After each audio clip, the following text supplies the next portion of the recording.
kining kalipay, kining pagmaya,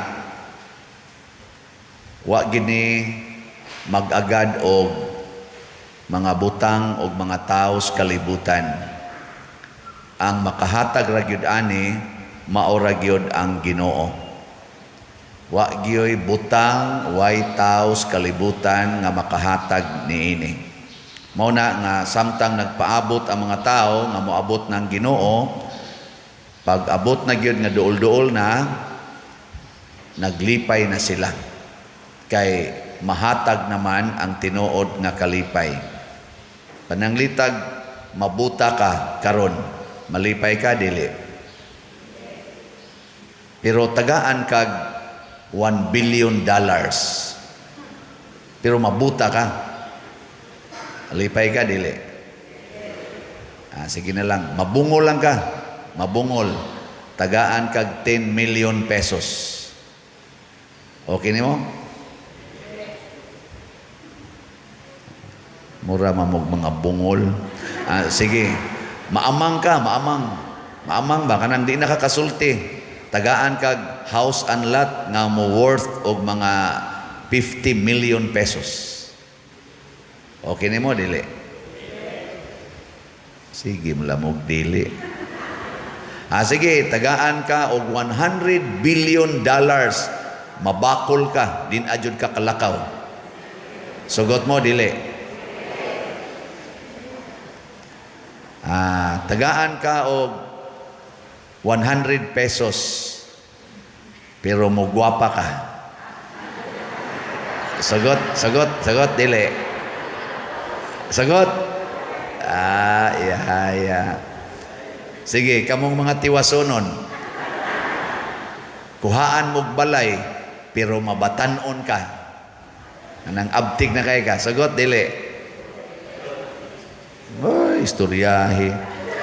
Sugot, oy. Pasabot, ang makalipay di ay nato, kanang mga butang og mga tao nga dili kabayran og kwarta. Mao na siya. Pananglitan kining atong pananaw, dim-an gini kabayrag kwarta, nakadawat ta ani, wa man ta magbayad.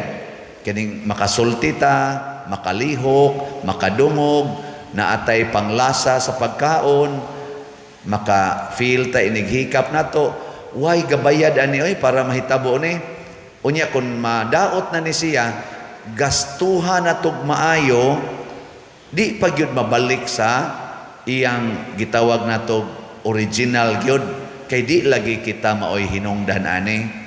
Mao na nga si Jesus pagpangutana gyud sa mga sinugo ni Juan, ingon siya, ikaw na ba ang Mesiyas?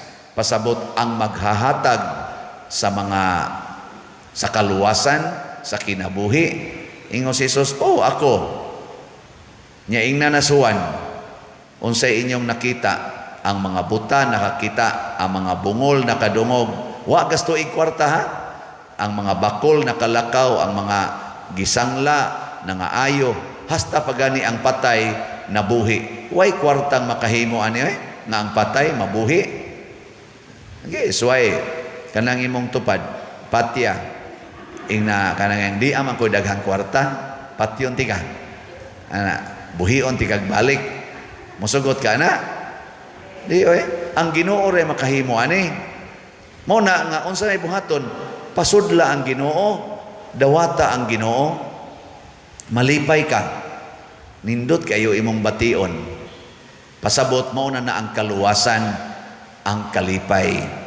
Digilingi ay mong tupad na malipayon kas imong naong na pangatan kana imong naong ba nakalipay na nimo, or pakapining na nalipay kas naong sa imong bana or sa imong asawa, nalipay pa kana niya kun batan-o na nalipay pa kas imong uyab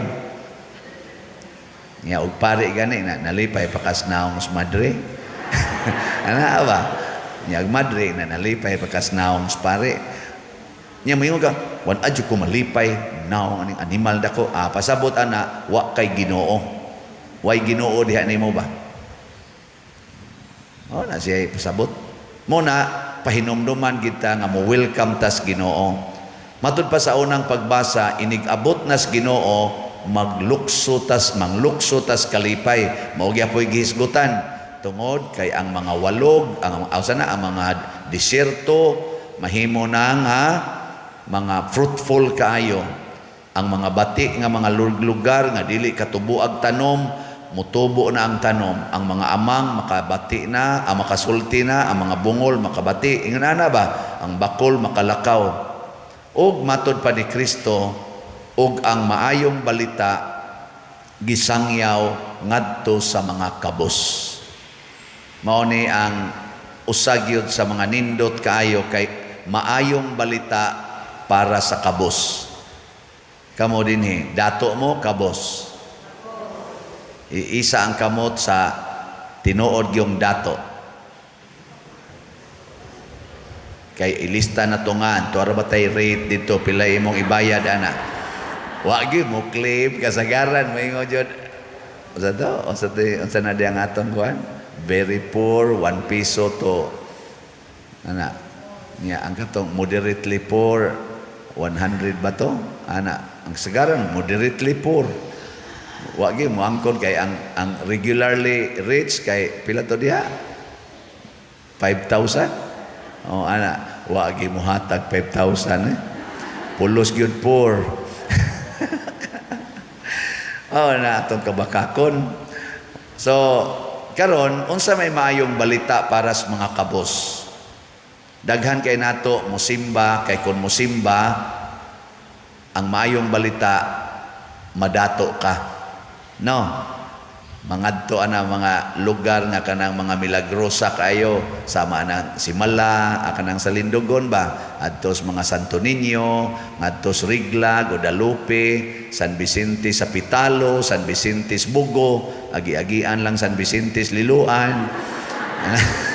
Kaya nga naman, tuwa ditong maayong balita. Unsa may maayong balita dito? Mulampos ka o muti kag board exam didto kay mulampos ka kay inighuman nimong pasar balik na sa didto aron makatrabaho na sad ka nya gusto kang mo abroad ngadto na sad kay mo abroad ka. Unsa may tumong ang maayong balita nga mulampos ka makakwarta ka. Pero unsa man gyud maayong balita sa usa ka kabos nga gisangyaw ni Kristo? Kini mao ni ang maayong balita. Bulahan kamong mga kabos kay inyo ang gingharian sa langit. Kanabang sa imong kahimtang karon lipayon kas Ginoo diha sa imong kahimtang ayaw na pangandoy og laing kahimtang anha ka diha lipayon kay tungod anang imong pagsigig pangandoy og laing kahimtang na stress na ka wa na kay kalipay og tiguang ka kabos ka sa imong gitawag og inner kaning physical kaning strength nya mangandoy ka nga malig-on kag balik nga kamao na kang mudagandagan ana mga bakilid di oy mapandol na gyud kag patag. Pero dawata diha ngano man kay naa diha ang Ginoo. Mao na daghan kay mga buta malipayon ngano man midawat sila nga pagbuot nis Ginoo. Wa na sila magkisi-kisi aron maayo. Daghan kay mga stage 4 cancer nga wa na magbuol malipayon ngano man midawat sila nga kabubuton nis Ginoo. Daghan kaayo diha nga di na kadungog apan malipayon tungod kay midawat nga kabubutos Ginoo. Mao na diri sa atong ikaduhang pagbasa niingon gyud nga be patient, God is coming. Maghila ka, ikabuta nimo, ikabakol nimo kay nakras ang motor, putol imong tiil, muhila ka, be patient. God will come. Unsaon man niya pag-abot? Lipayon kaniya sa imong mismong sitwasyon. Ako sa dihang gibuwagan ko ato kong uyab, hapit yung ko maghikog. Oh, patigin akong guula. Pero tungod ay ato, nakauyab na noong kog laing duha na sad. Ug wap ako buwagi, di unta ko katilaw atong duha. Sa dihang na-paralyze ang akong papa, purtigyo na kong hilak. Di na ko makaya. Gipunan pa gyud pagka-paralyze akong maguwang. Nakaingon ko, Lord, daog-daog na ning imo. Pero be patient. Tungod ato, wa ko nadayon og minyo. Nituyok na noong akong focus, diri na noon ko sa pag-alagad sa Ginoo.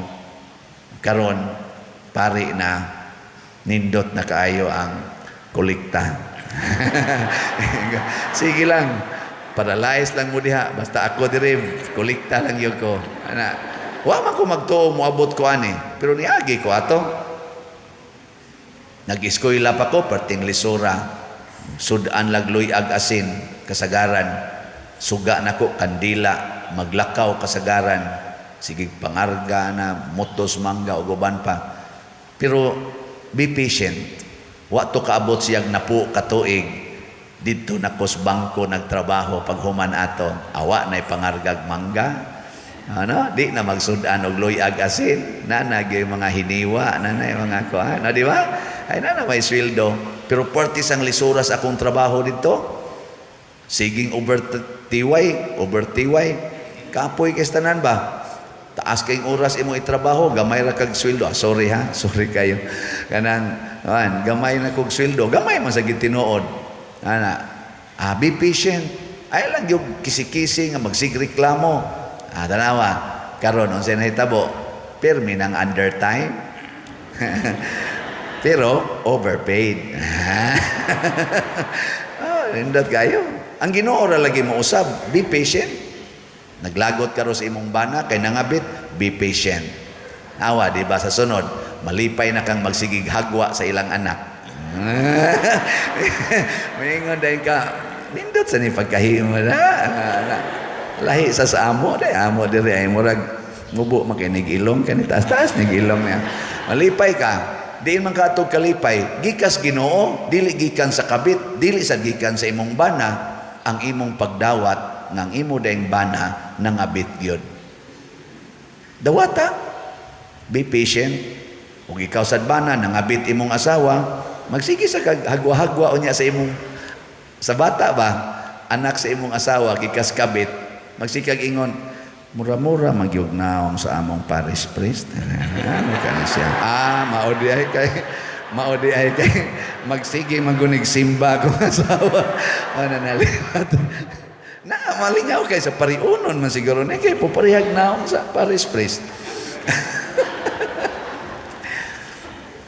Ginayam, nindog na.